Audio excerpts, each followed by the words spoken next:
देखो गोलीय दर्पण से संबंधित परिभाषा देखेंगे, यानी इंपॉर्टेंट डेफिनेशन देखेंगे जो स्फेरिकल मिरर से रिलेटेड है।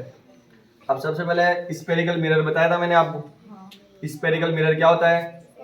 ऐसा दर्पण गोलीय हो, यानी जिसका जो रिफ्लेक्टेड जो सरफेस है वो क्या होगा? गोलीय हो, यानी कर्व सर्फ में हो। ठीक है, तो देखिए हम देखेंगे सबसे पहले दर्पण देखा था। दर्पण यानी मिरर।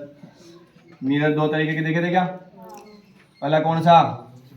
अवतल, इंग्लिश में बोला जाएगा कॉनकेव, और दूसरा उत्तल, ठीक है, यानी कि कॉन्वेक्स।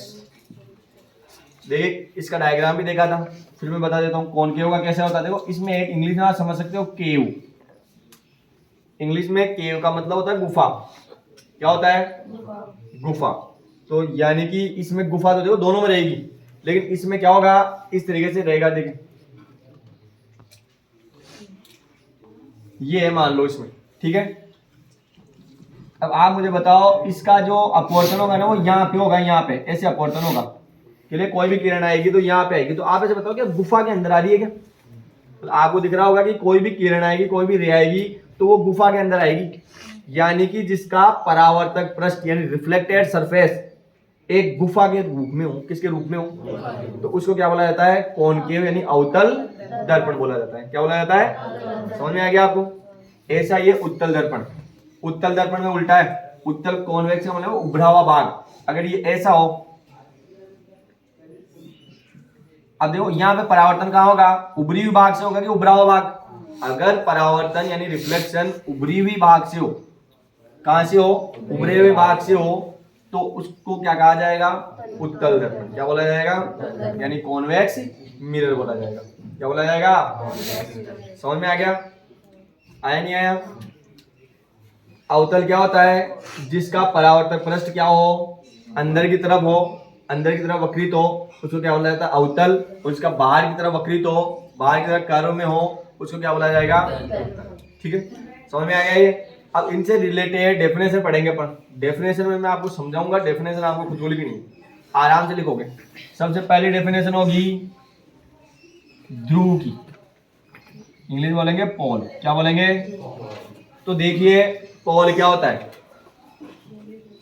पोल क्या होता है? तो जो हमारा दर्पण है ना, हमारा दर्पण है, उसके बिल्कुल सेंटर का जो पॉइंट होगा, बिल्कुल बीचों बीच का जो पॉइंट होगा, जैसे हमारा दर्पण ये है, क्या कौन सा वाला दर्पण है? ये उत्तल। कौन सा दर्पण है? तो इसके बताओ बीचों बीच का ये पॉइंट है क्या? ये पॉइंट, तो इस पॉइंट को क्या बोला जाएगा?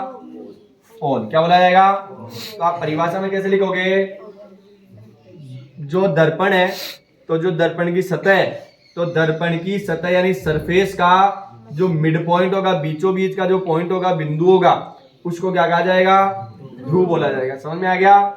इसको प्रदर्शित किया जाता है, इसका जो सिंबल है, सिंबल इंग्लिश वाले पोल है, तो पोल का मतलब पी है, तो इसका सिंबल होगा वो कैसा होगा? कैसा होगा?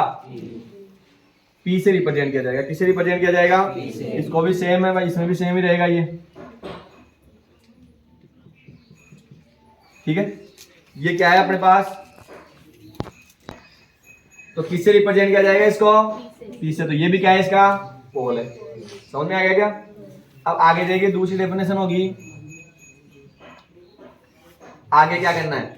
सबसे पहले इसका देखेंगे द्वारक। द्वारक क्या होता है? देखिए द्वारक क्या होगा? जो ये आपका जो ये दर्पण है क्या, जो मिरर है ना, मिरर, इस मिरर की जो लंबाई है, ये मान लो mn से रिप्रेजेंट कर देता हूं मैं इसको, तो इस जो दर्पण की जो लंबाई है उसी को क्या बोला जाएगा? द्वारक, अपर्चर बोला जाएगा। ठीक है, इसी को क्या बोला जाएगा? द्वारक। ठीक है, तो आप क्या लिख दोगे? जो mn है या जो दर्पण है, जो मिरर है, उसकी जो लंबाई है, इसकी सतह की लंबाई, उसकी जो सरफेस की लंबाई है, मान लो ये 5 मीटर का है, तो द्वारक कितना हो गया? 5 मीटर का हो गया। सेंटीमीटर का तो 5 सेंटीमीटर का हो गया। ठीक है, तो यानी कहने का मीनिंग क्या होगा? इसकी जो लंबाई होगी उसको क्या बोला जाएगा? द्वारक। इसको प्रदर्शित किससे किया जाएगा? mn से। किससे किया जाएगा? लिख लो डेफिनेशन। क्लियर है? बुक में दी हुई भी है, एक बार और देख के भी लिख लेना। ठीक है, चाहे दोनों में या किसी में भी हो, चाहे वो। क्लियर है? समझ में आ गया क्या? इसके अलावा अगली डेफिनेशन आएगी केंद्र की, वक्रता केंद्र की। किसकी आएगी? वक्रता केंद्र की। सेंटर ऑफ कर्वेचर क्या बोला जाएगा? सेंटर ऑफ कर्वेचर क्या बोला जाएगा? अब ये इंपॉर्टेंट है, देखो वो तो फिर भी कम आने के चांस है, इसके आने के चांस है। वक्रता केंद्र क्या होता है? आप मुझे बताओ, हमने जो दर्पण माना था ना, वो दर्पण माना था कि एक गोला लिया, सबसे पहले ले लिया एक गोला। अब आपको पता है कोई भी जो गोला होता है, सर्कल होता है, वृत्त होता है, उसका केंद्र होता है या नहीं होता? तो उसका केंद्र सी होता है, सी से रिप्रेजेंट कर देते हैं। तो मैंने क्या कर दिया था, इसको बीचों बीच में से काट दिया। अब बीचों बीच में से आप काट दोगे तो आप देखो यहाँ पे क्या क्या मिल रहा है आपको। दो चीजें मिल गई, एक देखो इस तरह की चीज मिल गई और एक इस तरह की चीज मिल गई क्या? फिर भी इसका केंद्र तो लगभग यही रहेगा ना भाई। दो अपन को दो दर्पण मिल गए, एक तो ये वाला दर्पण मिल गया, इसके क्या कर दो, यहाँ पे आप क्या कर दो, पॉलिश कर दो, एक इसके यहाँ पे पॉलिश कर दो, तो दो दर्पण मिल गया आपको। तो जो इसका जो केंद्र था, इसका जो केंद्र था वही अभी भी केंद्र रहेगा। अभी जैसे मान लो मैंने ये इसका एक टुकड़ा ले लिया, मान लो ये ले लिया अपन ने, तो इसका जो इधर की तरफ जो वाला केंद्र है, इसको क्या बोला जाता है? वक्रता केंद्र। या इसके लिए बात की जाएगी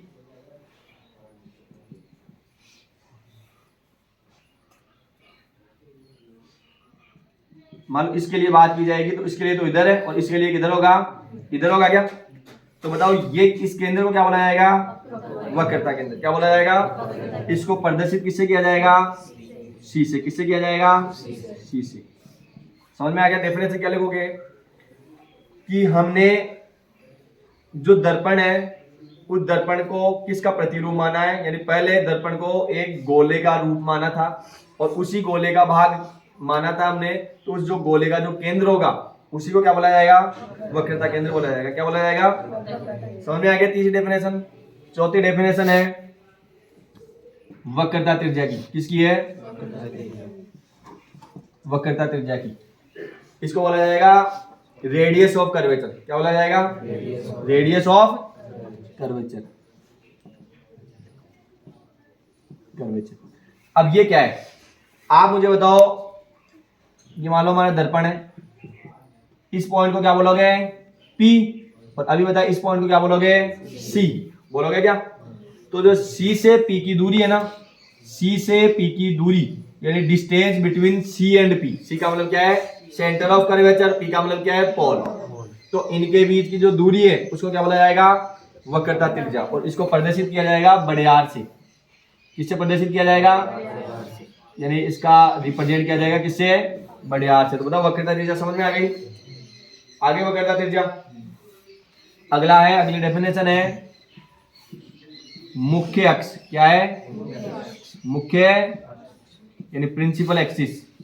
प्रिंसिपल एक्सिस ये क्या है? अब देखो जो दर्पण है ना, दर्पण ये मान लो दर्पण है आपके पास है दर्पण। तो ये मान लो P था और ये मान लो C था। तो C और P को मिलाने वाली रेखा, C और P को मिलाने वाली रेखा या कोई भी किरण मान लो, तो ये मान लो अपन ने C और P को मिला दिया और ऐसे लंबी एक लाइन खींच दी। तो ये जो लंबी लाइन है इसी को क्या बोला जाएगा? मुख्य अक्ष बोला जाएगा, यानी प्रिंसिपल एक्सिस बोला जाएगा। क्या बोला जाएगा? तो आप क्या लिखोगे? जो C और P को मिलाने वाली रेखा को अगर आगे बढ़ाया जाए, आगे क्या किया जाए? इंक्रीज किया जाए, तो वो जो लाइन होगी उसको क्या बोला जाएगा? मुख्य अक्ष बोला जाएगा।